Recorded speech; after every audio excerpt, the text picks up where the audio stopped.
Bayangkan, ada sebuah laut yang namanya bahkan tidak tercatat di peta manapun. Sebuah lautan yang hanya muncul dalam manuskrip para ulama pelot muslim dan ahli geografi abad pertengahan. Mereka menyebutnya Laut Dal, laut yang tidak bisa dimasuki, tidak bisa dihuni, dan tidak boleh dijelajahi. Kompas berputar liar, badai muncul tanpa sebab, dan kapal besar dipaksa berbalik arah, seolah ada kekuatan gaib yang menjaganya. Sebagian ulama menyebutnya laut terhijab, pintu antara dunia manusia dan dunia jin laut. Jika benar, berarti ada sebuah wilayah di bumi yang sengaja ditutup oleh Allah dari penglihatan manusia. Malam ini, kita akan membuka kembali catatan kuno yang hampir hilang dari sejarah dan menjawab pertanyaan paling berani. Apakah Laut Dal benar-benar gerbang menuju dunia jin laut? Sebelumnya, bantu subscribe, like, dan tulis amin di kolom komentar. Semoga rezekinya lancar. Amin. Sejak manusia mampu membuat peta dan menandai batas-batas dunia, hampir semua wilayah di bumi perlahan mendapatkan namanya. Gunung, gurun, sungai, dan lautan diberi identitas agar bisa dikenali para pelaut dan penjelajah.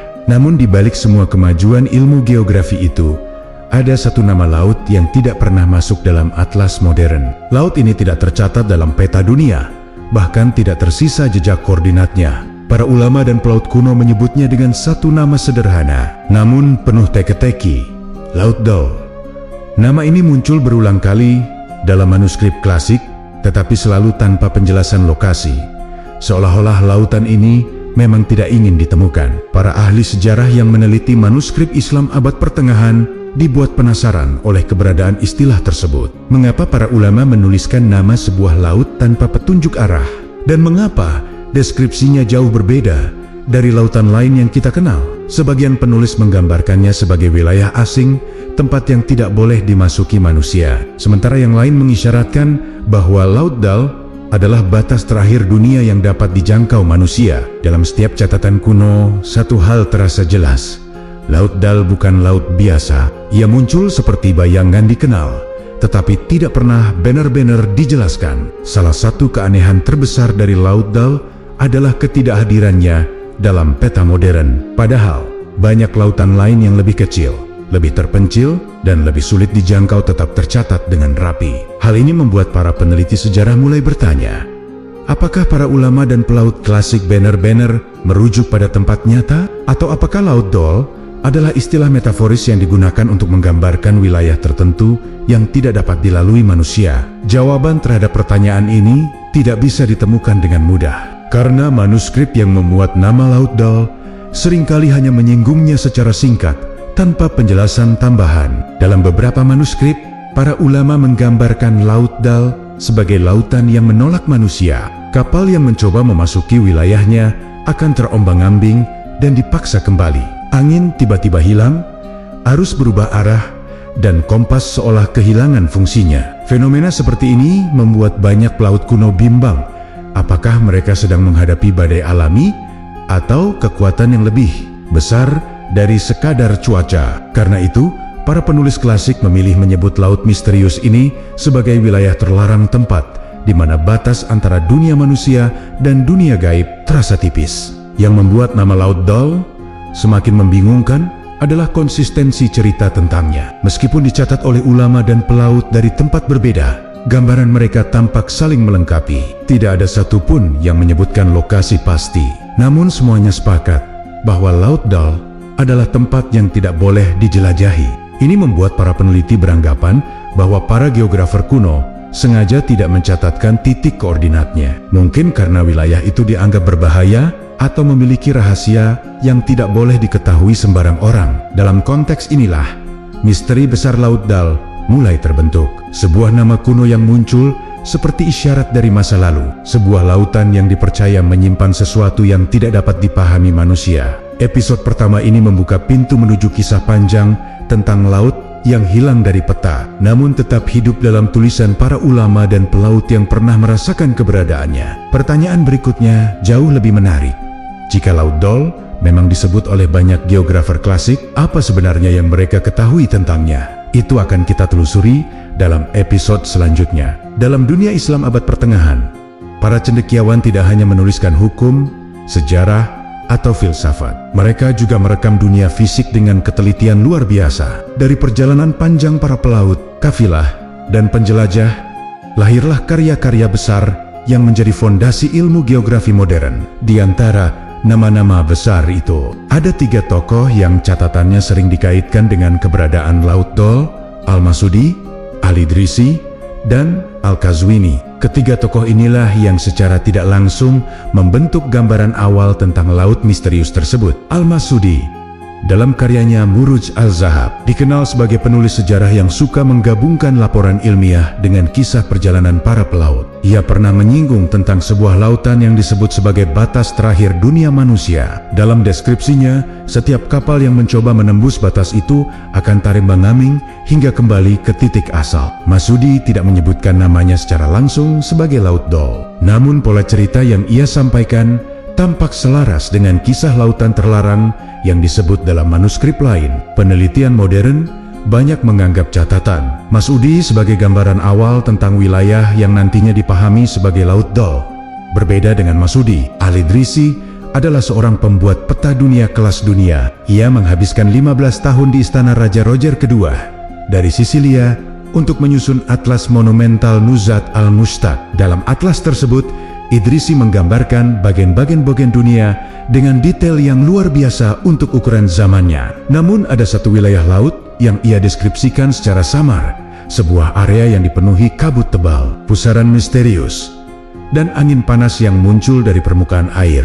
Idrisi menulis bahwa pelaut yang mendekati wilayah itu akan merasakan adanya batas yang tidak boleh dilewati. Seperti Masudi, ia berhenti memberikan rincian lebih jauh seolah sengaja membiarkan wilayah itu tetap menjadi teka-teki. Sementara itu, Al-Qazwini menulis dari perspektif ilmuwan sekaligus pengamat fenomena alam. Dalam karyanya Ajaib Al-Makhlukat, ia menjelaskan keberadaan makhluk di laut yang tidak sepenuhnya fisik dan tidak sepenuhnya roh. Ia menggambarkan wilayah laut tertentu yang menjadi tempat tinggal makhluk gaib dan manusia tidak dianjurkan untuk mendekatinya. Meski Qazwini tidak menyebutkan nama Laut Dol secara eksplisit, narasinya memberikan konteks penting tentang konsep laut sebagai gerbang antara dua dunia. Ia menulis, ada wilayah air yang tidak menunjukkan simpatinya kepada manusia. Sebuah kalimat yang sangat selaras dengan konsep Laut Dol dalam literatur lain.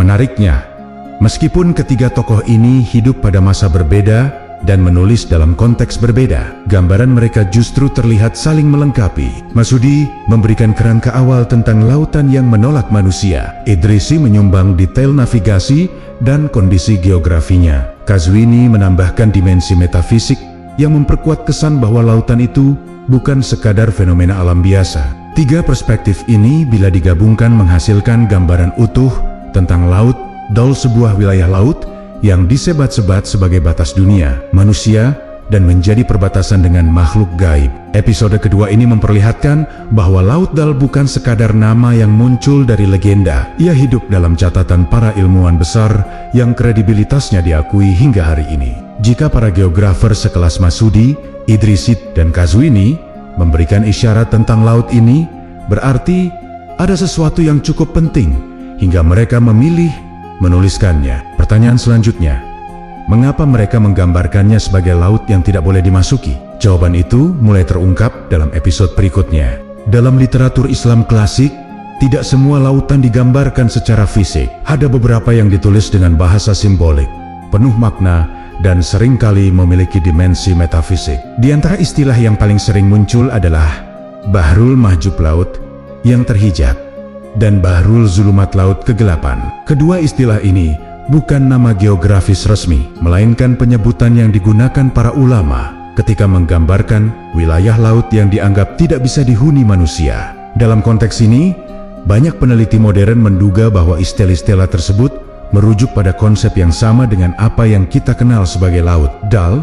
Para ulama abad pertengahan menuliskan bahwa ada wilayah laut yang tidak bersahabat dengan manusia, bukan karena gelombangnya semata, melainkan karena ada sesuatu yang tidak terlihat yang menjaga batasnya. Dalam beberapa manuskrip, laut ini digambarkan sebagai tempat di mana manusia tidak dianjurkan untuk memasuki wilayah tertentu, bukan karena ancaman fisik, Tetapi karena ia adalah perbatasan antara dua alam, para penulis klasik menggambarkan batas ini sebagai hijab, tirai tak terlihat yang membatasi manusia dan makhluk lain yang hidup di kedalaman. Konsep hijab inilah yang membuat penyebutan Bahrul Mahjub begitu relevan bagi gambaran Laut Dol. Yang menarik, istilah-istilah ini bukan hanya digunakan oleh ulama tasawuf atau penulis kisah gaib. Penjelasan tentang laut terhijab juga muncul dalam karya para ahli geografi yang terkenal rasional dan teliti. Mereka menulis bahwa ada wilayah laut yang menolak manusia. Ketika kapal mendekat, angin berubah arah,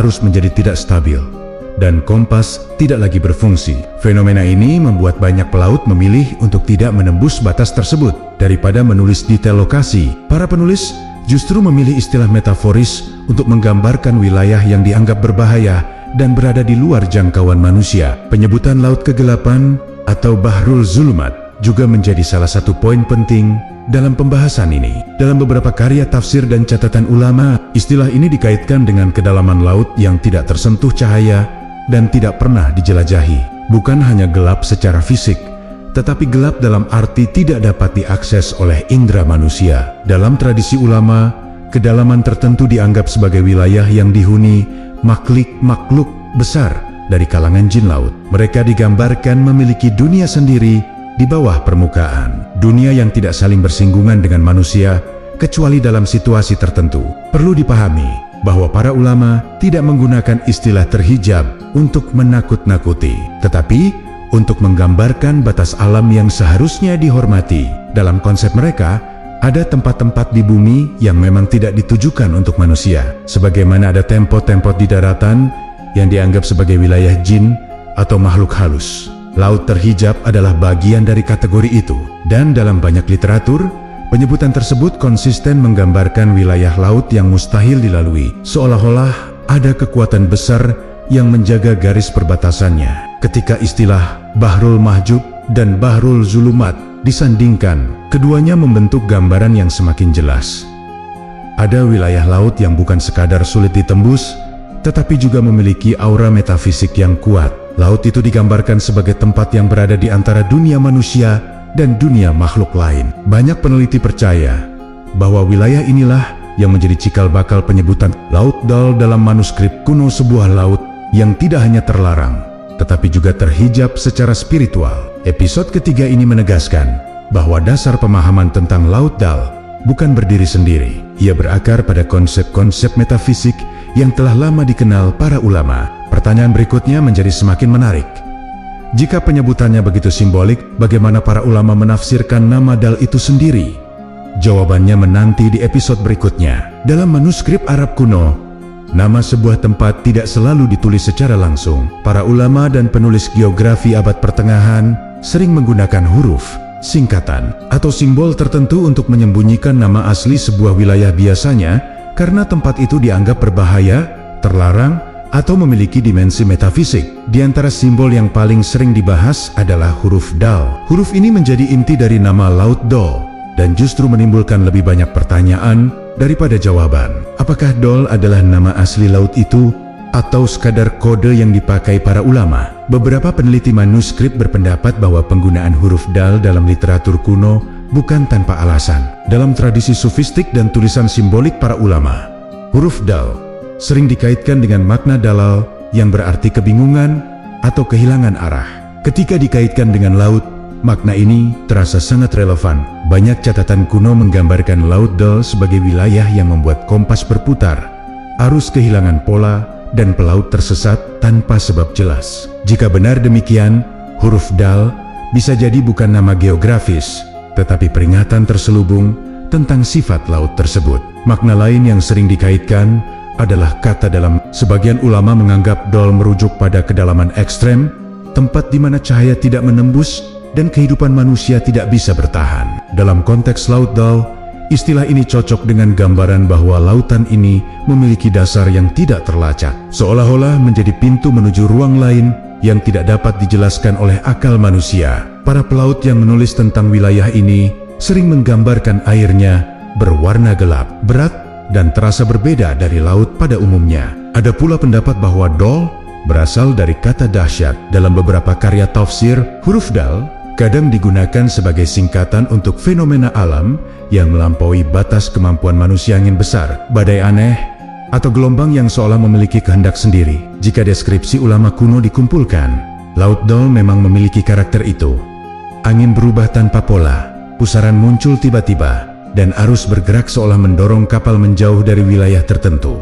Karena itu, banyak sejarawan menduga nama ini merupakan metafora untuk menunjukkan kedahsyatan dan ketidakstabilan laut tersebut. Di sisi lain, tidak sedikit peneliti yang yakin bahwa Dal mungkin merujuk pada istilah kuno yang kini hilang. Bahasa Arab pada masa awal Islam dipengaruhi oleh dialek Yaman, Persia, dan bahasa pelaut dari wilayah timur Afrika. Ada kemungkinan huruf Dal adalah sisa dari nama asli dalam bahasa pelaut lama yang kemudian disederhanakan oleh para penulis manuskrip. Dalam dunia maritim, penyederhanaan semacam ini bukan hal baru. Banyak tempat berbahaya diberi nama simbolik untuk mencegah orang awam mencarinya atau mendekatinya tanpa izin. Yang membuat misteri huruf Dal semakin menarik adalah kenyataan bahwa semua ulama yang menyinggungnya memiliki tujuan yang sama, memberitahu bahwa laut ini tidak untuk manusia. Baik Dal sebagai dalam, dahsyat, dalal, atau nama kuno yang terlupakan,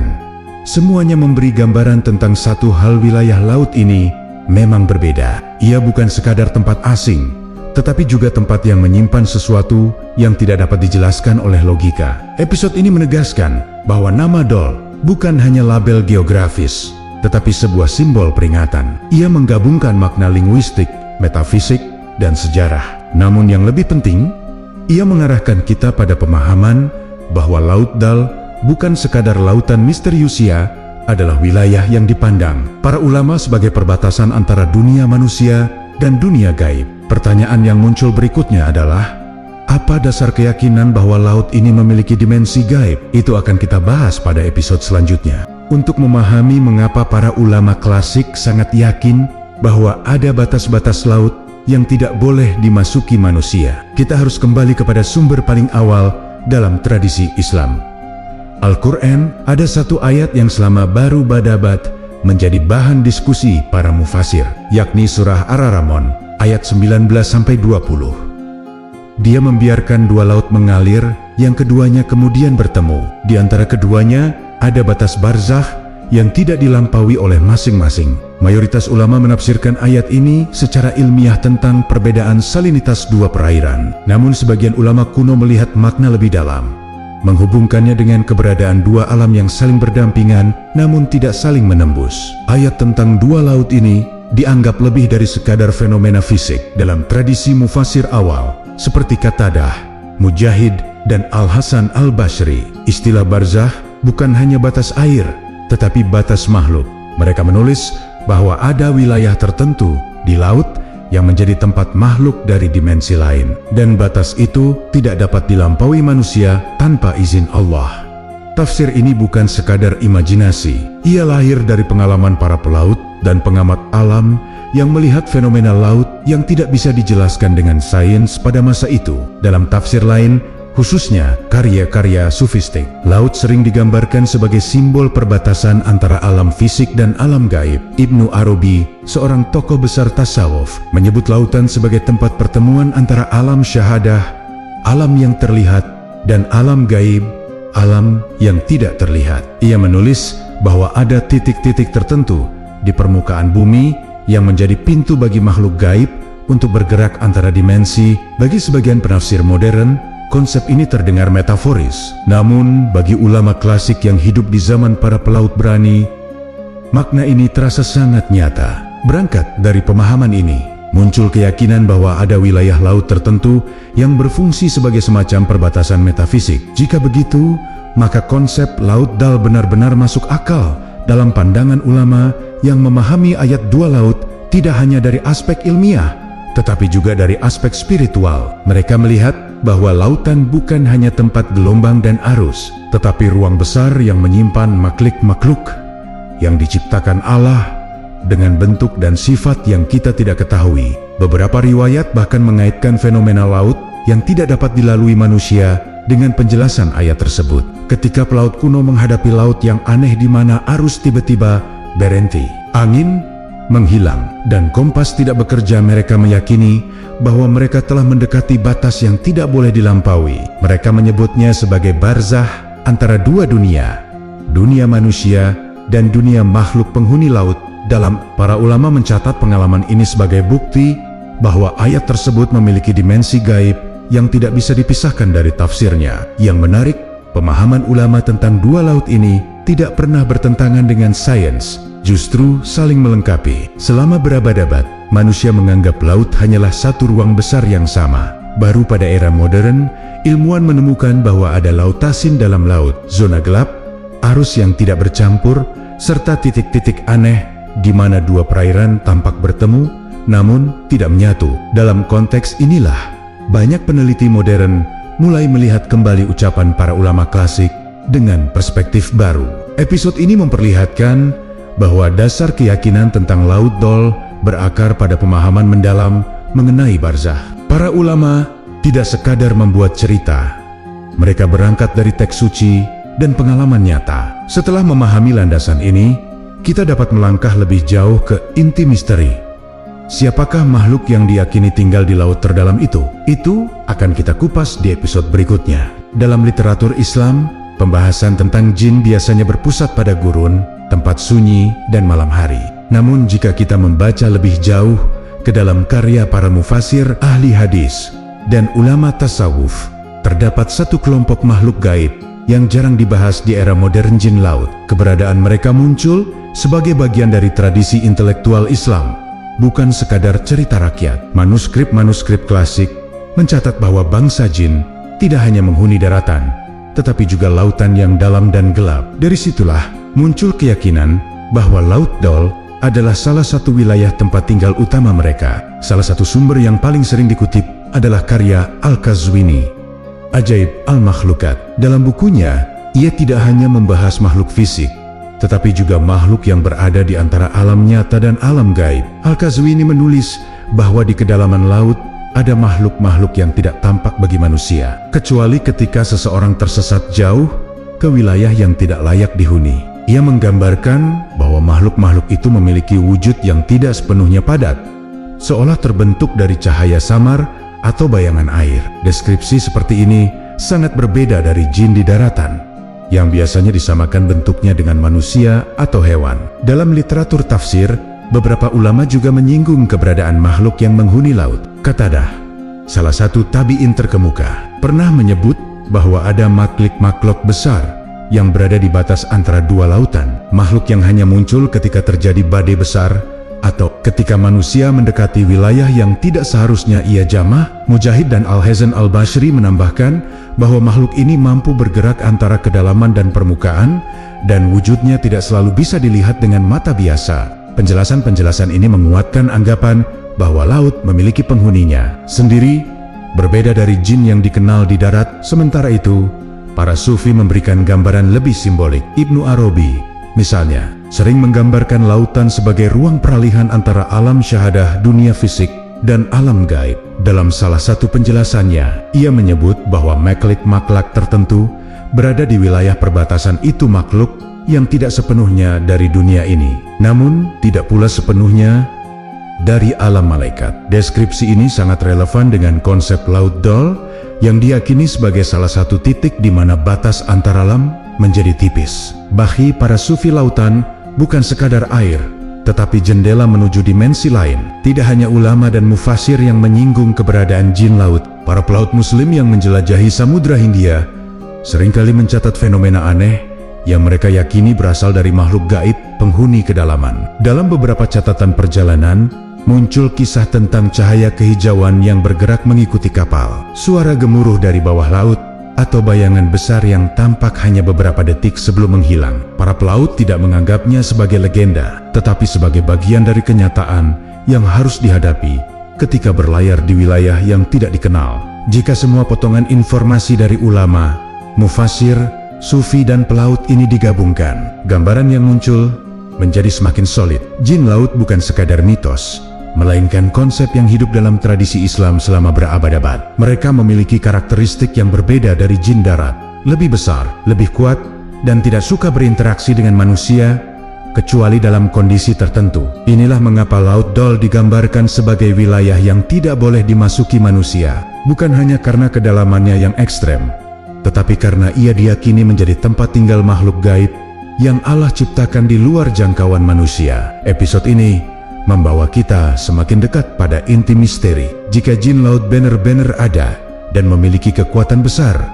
bagaimana hubungan mereka dengan para nabi? Dan apakah ada riwayat yang menghubungkan mereka dengan Nabi Sulaiman? Hal itu akan kita bahas dalam episode berikutnya. Dalam tradisi Islam, tidak ada sosok yang memiliki hubungan lebih dekat dengan bangsa jin selain Nabi Sulaiman. Al-Quran menyebut bagaimana beliau diberi kekuasaan untuk memerintah jin, angin, bahkan makhluk-makhluk yang tidak terlihat oleh manusia biasa. Karena itu, ketika para ulama klasik membahas keberadaan jin laut, mereka sering merujuk pada riwayat tentang masa Nabi Sulaiman sebagai landasan bahwa makhluk penghuni kedalaman bukan sekadar legenda, tetapi bagian dari realitas gaib yang pernah berinteraksi dengan dunia manusia. Dalam beberapa riwayat kuno, disebutkan bahwa sebagian jin yang hidup pada masa Nabi Sulaiman bukan berasal dari daratan, tetapi dari lautan. Mereka memiliki bentuk dan kekuatan yang berbeda dari jin gurun. Sebagian ulama menggambarkan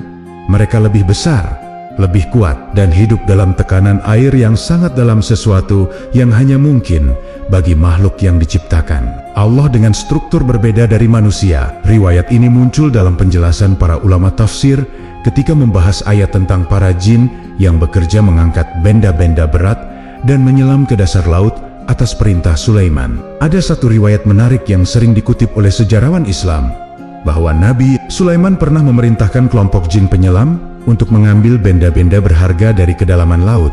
Kelompok ini dikenal dengan sebutan Al-Gawasin. Mereka adalah jin kuat yang ditugaskan menyelam ke tempat yang tidak dapat dijangkau manusia. Dari sini, para ulama menduga bahwa dunia jin laut memiliki struktur yang sangat luas, bahkan mungkin menyerupai kerajaan tersendiri yang terdiri dari ribuan makhluk penghuni dasar samudra. Namun, tidak semua jin laut mematuhi perintah Nabi Sulaiman. Ada riwayat lain yang menyebut bahwa sebagian jin laut membangkang dan mencoba melawan kekuasaannya. Dalam beberapa manuskrip kuno, disebutkan bahwa Sulaiman kemudian mengurung kelompok jin pemberontak itu di sebuah wilayah laut yang diberi nama Bahrul Mahjub, laut yang terhijab atau tertutup dari manusia. Dalam penjelasan para ulama, laut ini bukan hanya tempat hukuman, tetapi juga batas antara dunia jin dan dunia manusia. Inilah titik yang kemudian membuat sebagian ilmuwan modern menghubungkan cerita ini dengan konsep Laut Dal. Jika benar lautan terhijab itu pernah digunakan sebagai tempat pengasingan jin laut yang membangkang, tidak mengherankan jika wilayah itu kemudian dikenal sebagai lautan yang selalu bergolak, penuh anomali, dan tidak bersahabat dengan manusia. Banyaknya fenomena aneh yang dilaporkan para pelaut kompas yang berputar, arus yang menolak kapal, dan suara dari kedalaman dipandang sebagai tanda aktivitas makhluk gaib yang masih menjaga wilayah tersebut. Beberapa ulama juga menggambarkan bagaimana jin laut memiliki kemampuan mengguncang air dan memunculkan pusaran misterius. Mereka mampu naik ke permukaan pada momen tertentu, biasanya ketika terjadi perubahan iklim besar atau badai mendadak. Para pelaut kuno yang melihat bayangan besar di tengah gelombang mempercayai bahwa itu adalah bagian tubuh jin laut yang tidak sepenuhnya tampak. Catatan ini memperkuat keyakinan bahwa manusia tidak seharusnya memasuki wilayah tertentu di laut, karena di sanalah dunia jin laut berada. Episode ini memperlihatkan bahwa hubungan Nabi Sulaiman dengan jin laut bukan hanya legenda, tetapi bagian dari tradisi yang didokumentasikan ulama dengan serius. Jika sebagian jin laut pernah dikurung di wilayah terhijab, mungkin itulah cikal bakal munculnya nama Laut Dal. Pertanyaan berikutnya menjadi jauh lebih menarik.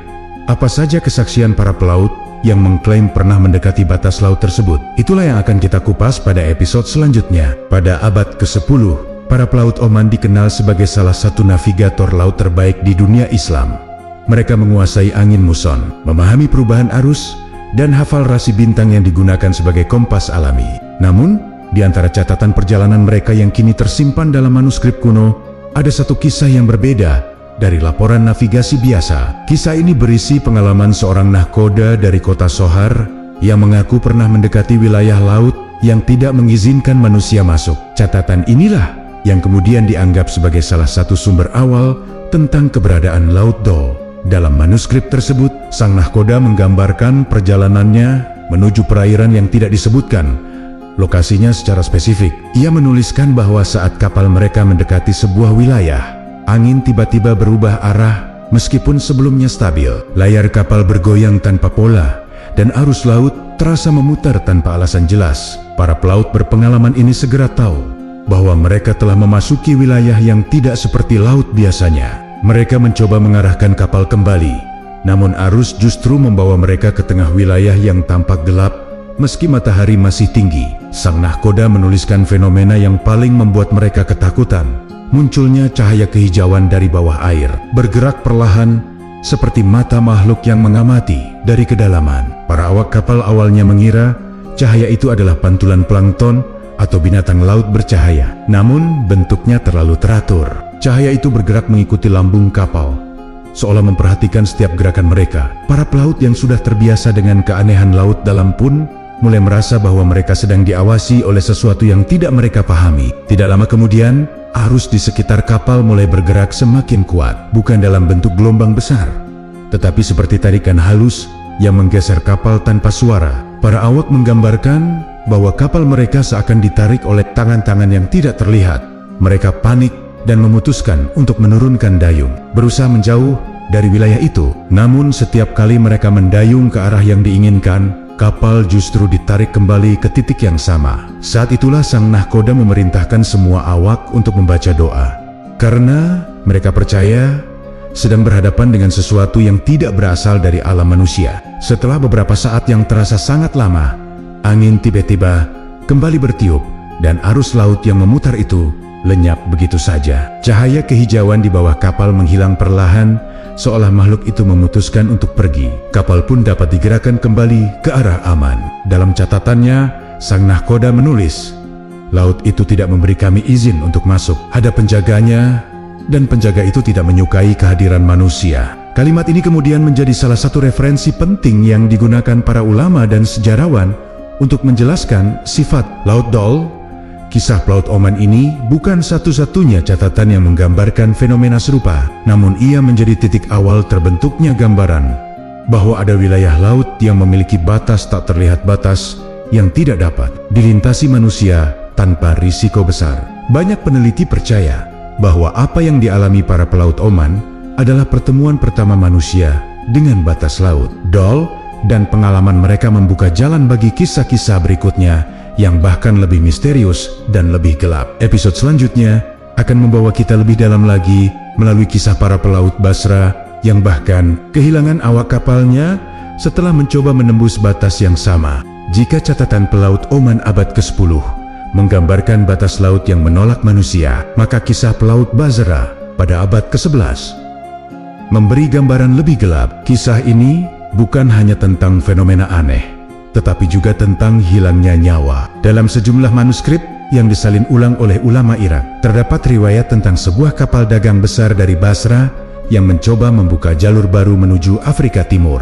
Ekspedisi ini awalnya berjalan lancar, tetapi begitu mereka memasuki wilayah laut yang tidak dikenal, semua hal berubah drastis. Dalam catatan kapten kapal, mereka awalnya mencurigai adanya perubahan cuaca. Matahari bersinar terang, langit cerah, namun permukaan laut perlahan berubah warna menjadi gelap kebiruan. Tidak ada badai, tidak ada angin besar, tetapi suasana terasa menekan. Para awak kapal yang berpengalaman merasa bahwa laut sedang menyembunyikan sesuatu. Mereka memutuskan untuk tetap melanjutkan perjalanan, berharap fenomena itu hanya bersifat sementara. Tidak lama kemudian, kompas kapal mulai kehilangan arah. Jarumnya berputar tanpa pola, meski tidak ada gangguan magnetik yang mereka ketahui. Pada masa itu kompas adalah alat navigasi paling penting, dan ketika ia tidak bekerja, para pelaut merasa seperti buta di tengah samudera. Namun yang paling membuat mereka ketakutan adalah munculnya suara dari bawah laut, suara rendah seperti gemuruh panjang, seolah ada sesuatu yang sangat besar bergerak di kedalaman. Suara itu muncul berulang-ulang,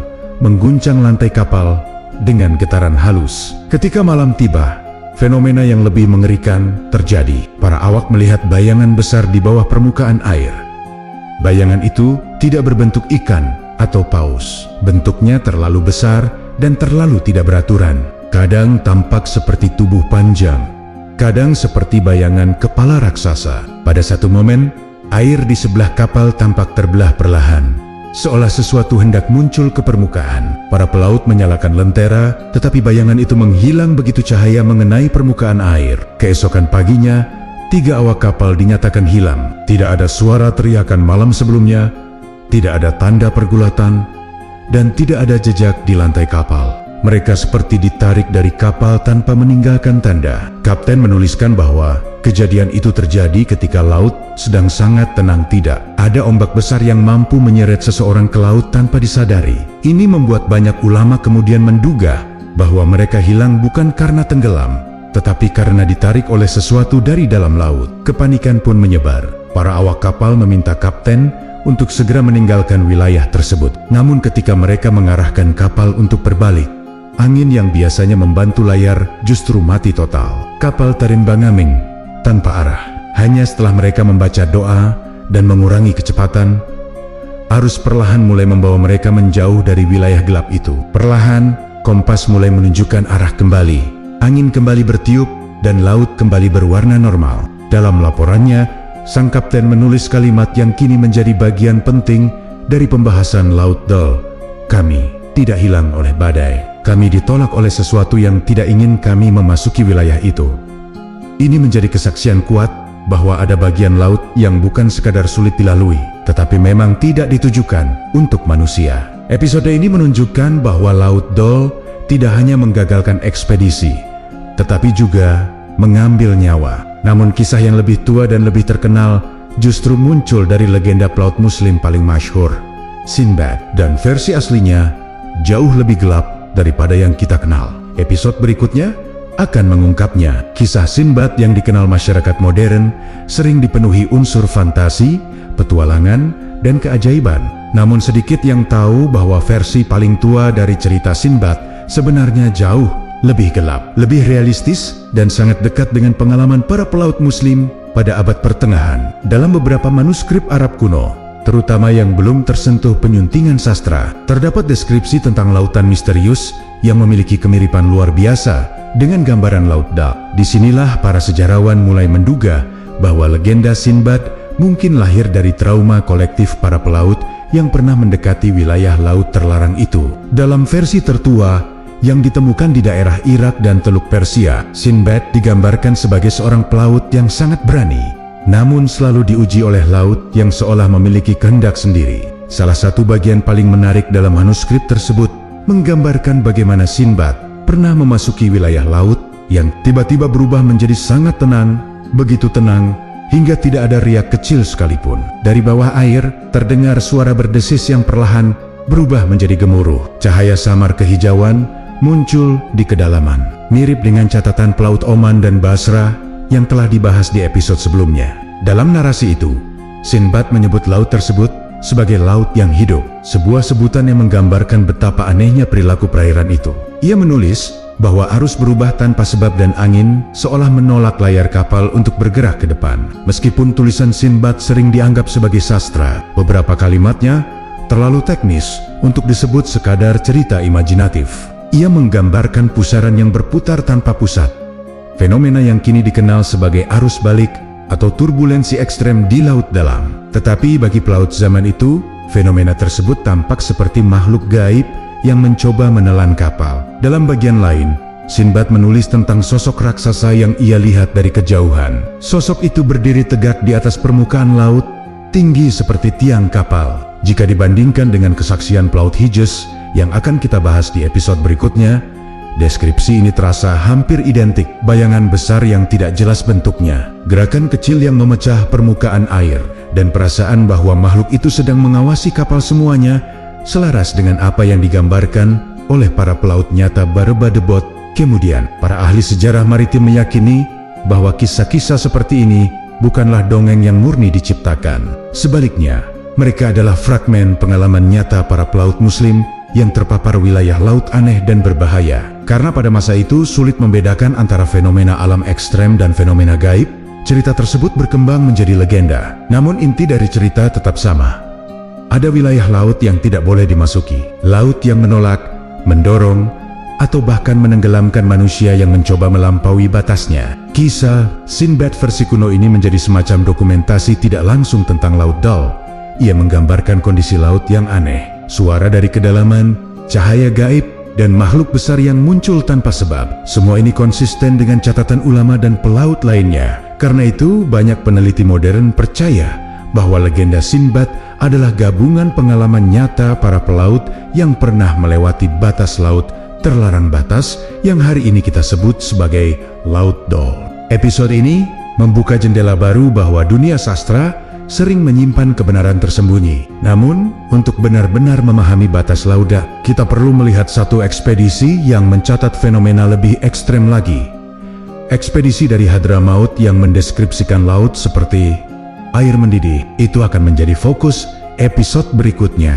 Jika kisah para pelaut Oman dan Basra menggambarkan bagaimana laut dapat menolak manusia, maka catatan ekspedisi Hadramaut memberikan dimensi baru yang jauh lebih aneh. Catatan ini dianggap salah satu bukti paling kuat bahwa ada wilayah laut yang tidak bekerja mengikuti hukum alam seperti biasanya. Dalam manuskrip tua yang ditemukan di pesisir Yaman, ekspedisi ini diceritakan oleh seorang kapten yang memimpin kapal dagang menuju wilayah selatan Samudra Hindia. Mereka bukanlah pelaut amatir. Mereka adalah penjelajah yang sudah bertahan-tahan menguasai rute antara Hadramaut, Zanzibar, dan pesisir Afrika Timur.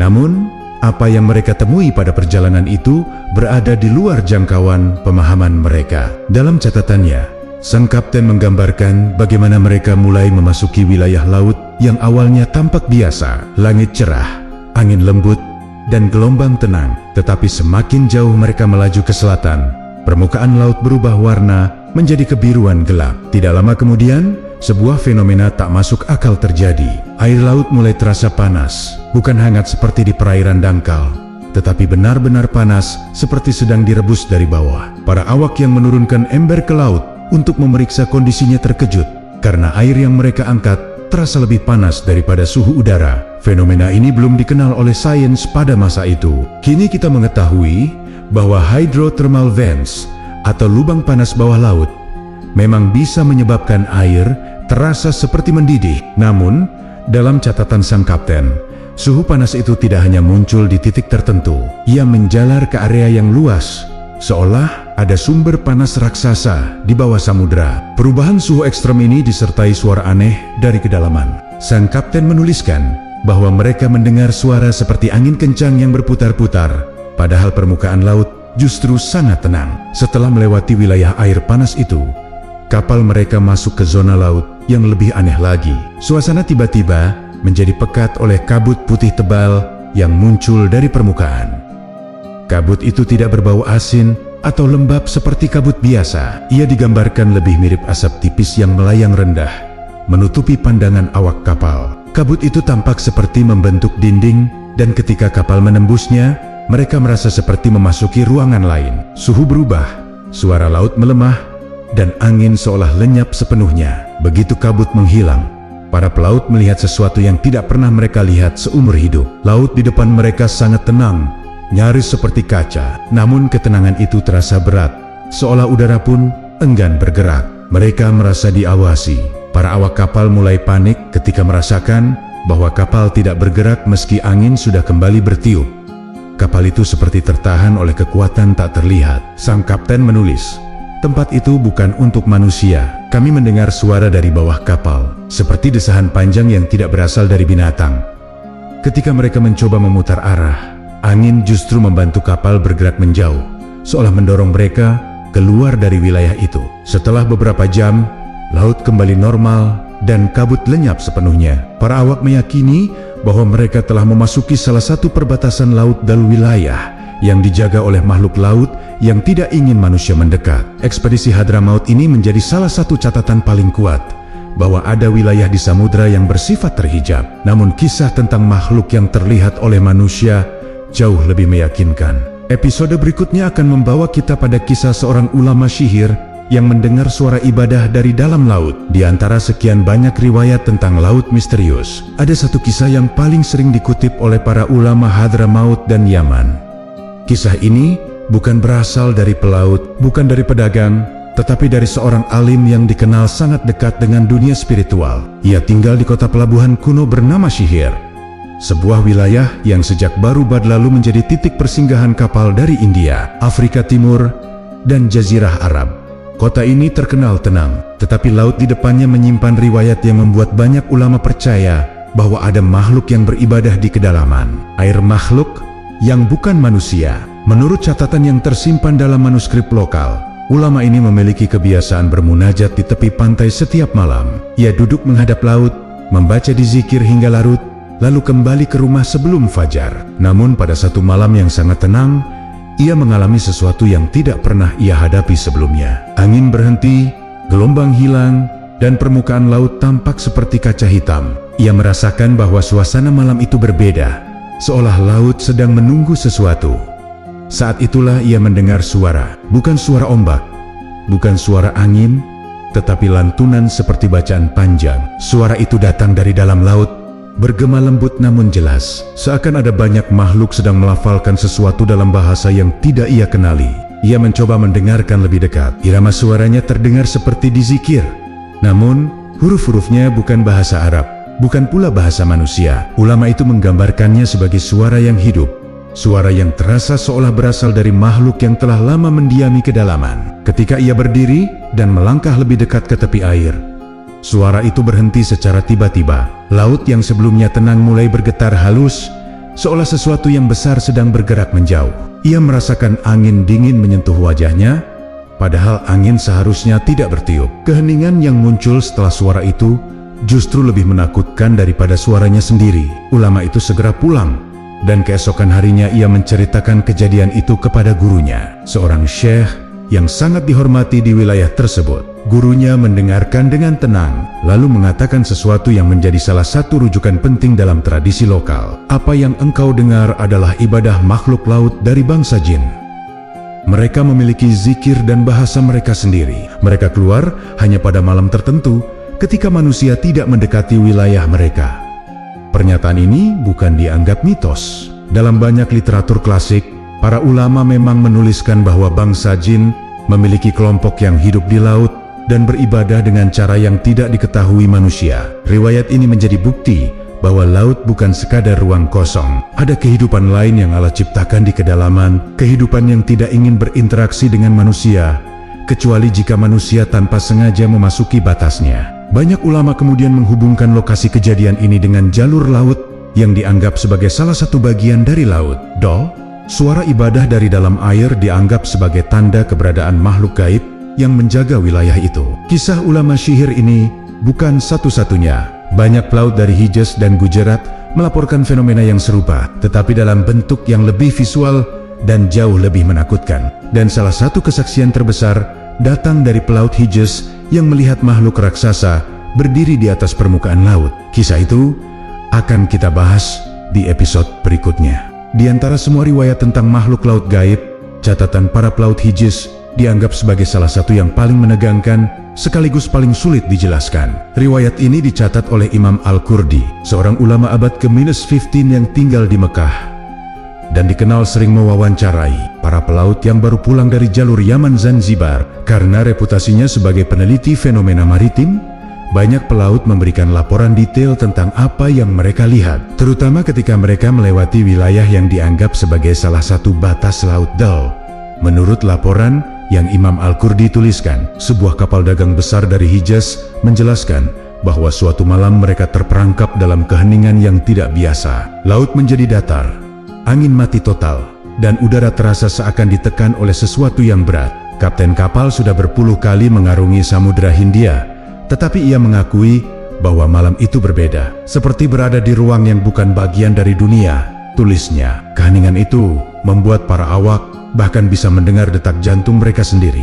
Dalam suasana mencekam itu, salah satu awak kapal melihat sesuatu dari kejauhan. Sebuah bayangan tinggi berdiri tegak di atas permukaan laut. Awalnya mereka mengira itu adalah batang pohon yang hanyut atau tiang kapal lain. Tetapi semakin dekat, bayangan itu semakin jelas menunjukkan bentuk tubuh raksasa yang tidak menyerupai manusia sepenuhnya. Tingginya digambarkan setara tiang kapal dengan dua cahaya samar seperti mata yang memantul di permukaan air. Tak ada yang berani bergerak. Para pelaut hanya diam menatap makhluk itu dalam campuran rasa takut dan takjub. Makhluk itu tidak melompat, tidak bergerak, bahkan tidak menunjukkan agresi.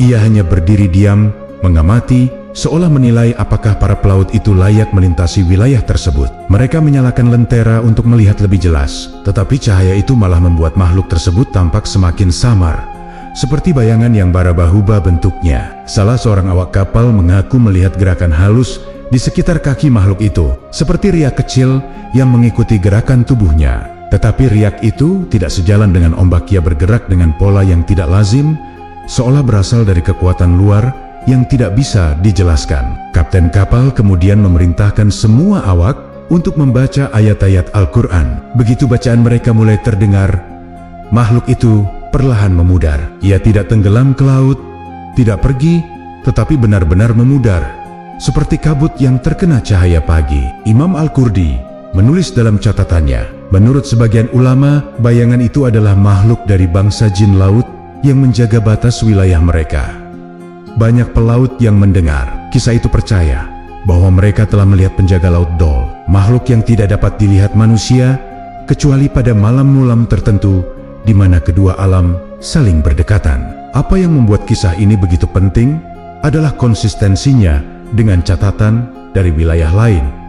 Bentuk makhluk yang tinggi, cahaya samar seperti mata, kemunculan di malam sunyi, dan cara ia menghilang tanpa meninggalkan jejak. Kesaksian ini menjadi batu penjuru bahwa ada makhluk penghuni laut yang benar-benar dapat menampakkan diri, bukan sekadar fenomena optik. Episode ini menguatkan gambaran bahwa wilayah laut tertentu memang dijaga makhluk gaib. Namun riwayat berikutnya dari Gujarat dan Oman memberikan detail yang lebih menakutkan lagi. Cahaya bawah laut yang mengikuti kapal dan makhluk yang muncul saat badai. Itulah yang akan kita bahas dalam episode selanjutnya. Kisah-kisah tentang makhluk laut gaib tidak hanya datang dari para pelaut Arab di pesisir Gujarat, India, dan wilayah pesisir Oman. Riwayat tentang fenomena laut yang aneh telah diceritakan turun-temurun. Kedua wilayah ini merupakan jalur perdagangan penting sejak abad ke-9, sehingga banyak pelaut muslim melintasi perairannya. Dari perjalanan panjang itu, muncul dua fenomena yang sangat konsisten dengan gambaran laut Dol, cahaya hijau yang mengikuti kapal, dan kemunculan makhluk tinggi yang disebut masyarakat Oman sebagai Saakin Al-Ma'ah, penghuni air. Catatan pertama berasal dari Gujarat. Dalam manuskrip sejarah maritim India, terdapat riwayat tentang sebuah kapal muslim yang berlayar menuju Hadramaut. Para pelaut melaporkan bahwa pada suatu malam, laut tiba-tiba menjadi sangat tenang. Tidak ada angin, tidak ada ombak, hanya keheningan yang menakutkan. Para awak mulai merasa tidak nyaman, tetapi mereka tetap melanjutkan perjalanan. Lalu muncul fenomena yang tidak bisa mereka lupakan. Cahaya kehijauan yang melingkari kapal dari bawah. Cahaya itu tidak seperti plankton atau bioluminesensi biasa. Warnanya terlalu pekat, terlalu teratur, dan terlalu besar. Cahaya tersebut mengikuti kapal selama hampir 1 jam. Ia bergerak seolah mengamati, mendekat ketika kapal melambat, dan menjauh ketika kapal mencoba mempercepat laju. Salah satu awak menggambarkan bahwa cahaya itu seperti sepasang mata besar yang mengawasi kami dari bawah air. Para pelaut mendengar suara seperti helaan napas panjang yang berasal dari kedalaman.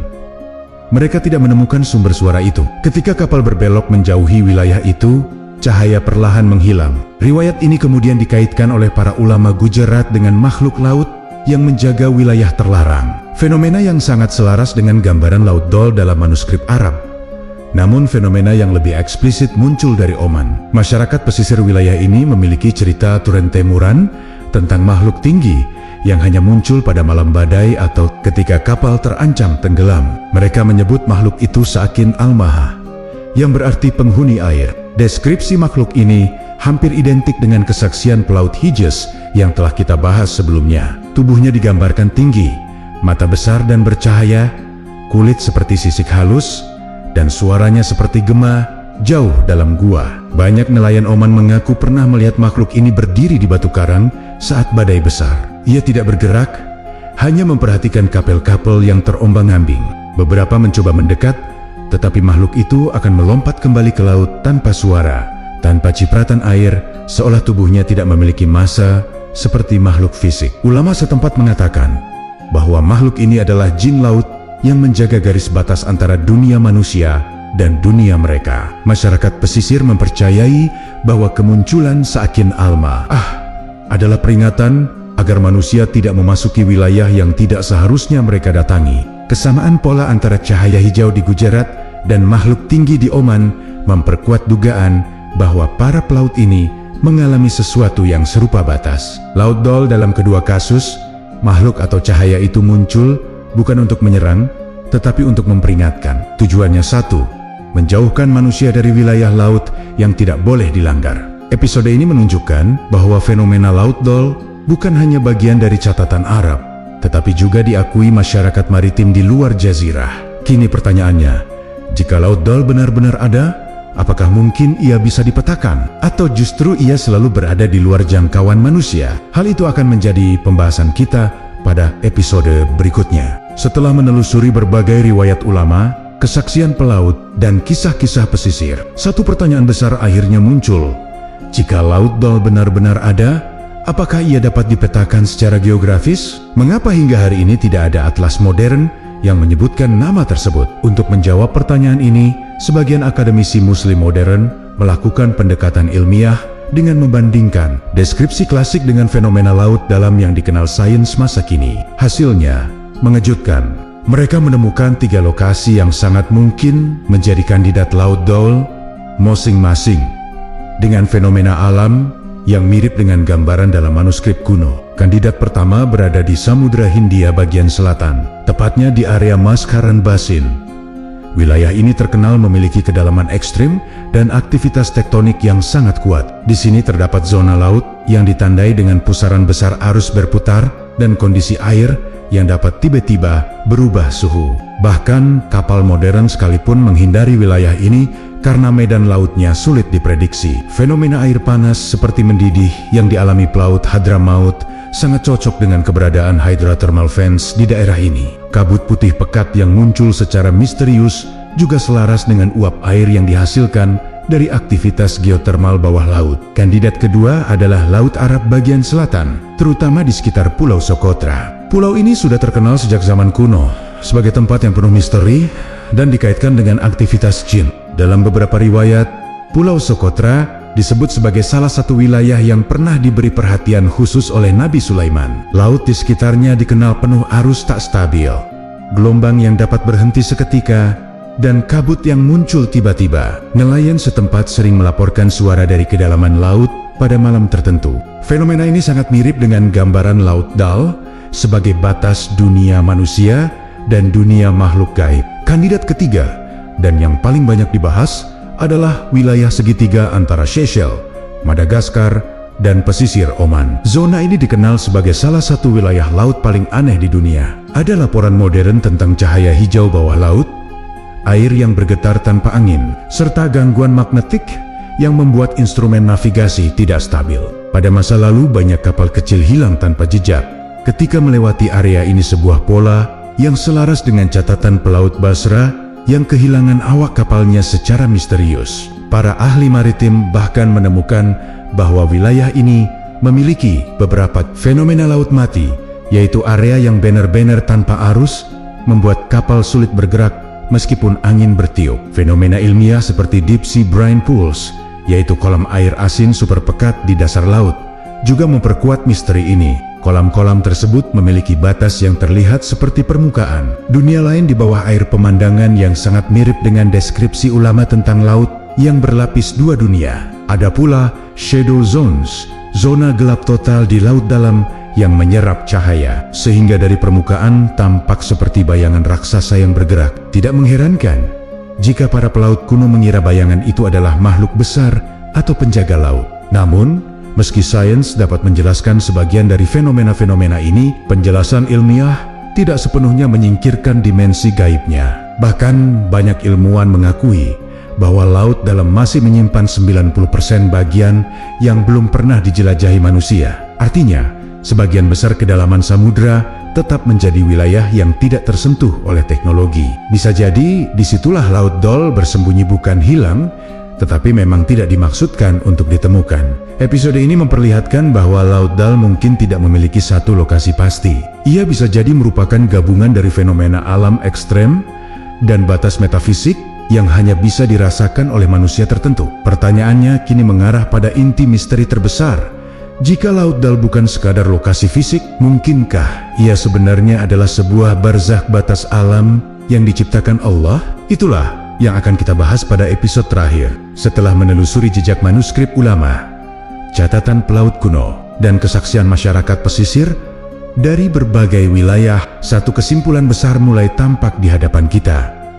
Laut Dal bukan hanya sekadar nama sebuah lautan dalam pengertian geografis. Ia adalah konsep yang berdiri di antara fakta, mitos, dan dimensi metafisik yang diwariskan dari generasi ke generasi.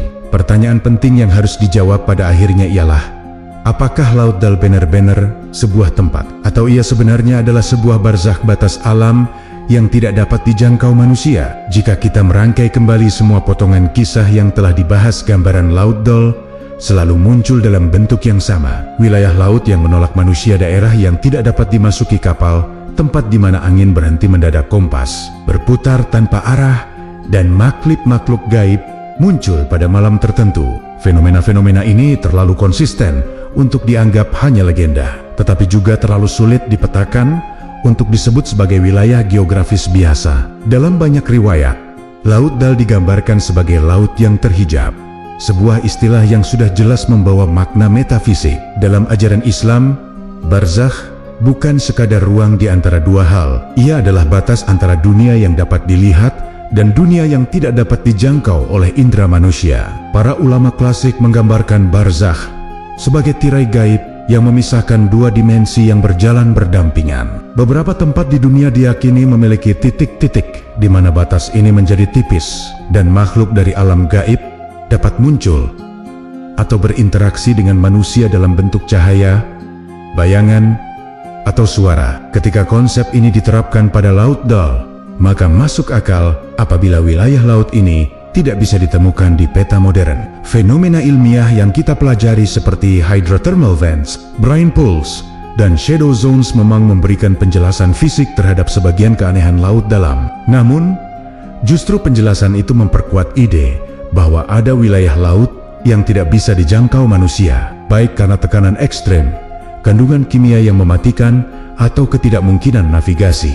Ulama kuno mungkin tidak memiliki bahasa ilmiah untuk menjelaskan hal-hal tersebut, maka mereka menyebutnya sebagai Laut Dal, laut yang terhijab dari manusia. Di sisi lain, kesaksian para pelaut memberikan detail yang terlalu personal untuk diabaikan. Cahaya hijau yang mengikuti kapal, suara ibadah dari kedalaman, bayangan raksasa yang berdiri di atas permukaan laut, serta hilangnya awak kapal tanpa jejak. Semua ini menegaskan bahwa manusia pernah memasuki wilayah yang bukan untuknya. Keterulangan pola ini dari Oman, Basra, Gujarat, hingga Hadramaut menunjukkan bahwa Laut Dal bukan fenomena lokal, tetapi sebuah wilayah batas yang mungkin muncul di beberapa titik samudra. Jika demikian, Laut Dal tidak harus memiliki koordinat tetap. Ia mungkin adalah fenomena yang muncul hanya ketika syarat tertentu terpenuhi, kondisi laut tertentu, keadaan spiritual tertentu, atau saat manusia tidak sengaja melampaui batas yang telah ditetapkan oleh Allah. Dengan kata lain, Laut Dal lebih mirip sebuah peringatan daripada sebuah tempat. Ia mengingatkan manusia bahwa ada ruang di dunia ini yang bukan miliknya, bahwa ilmu manusia terbatas, dan bahwa alam gaib bukan hanya konsep abstrak, tetapi realitas yang sesekali menyingkapkan diri. Pada akhirnya, jawaban tentang Laut Dal mungkin tidak akan pernah ditemukan secara pasti. Ia tetap menjadi misteri yang hidup dalam catatan ulama, dalam cerita para pelaut yang kembali dengan wajah pucat, dan dalam keheningan laut dalam yang menelan lebih banyak rahasia daripada yang bisa dijelaskan manusia. Namun satu hal yang pasti, Laut Dal, entah ia laut atau barzakh, mengingatkan kita bahwa dunia ini jauh lebih luas dan lebih dalam daripada apa yang terlihat di peta.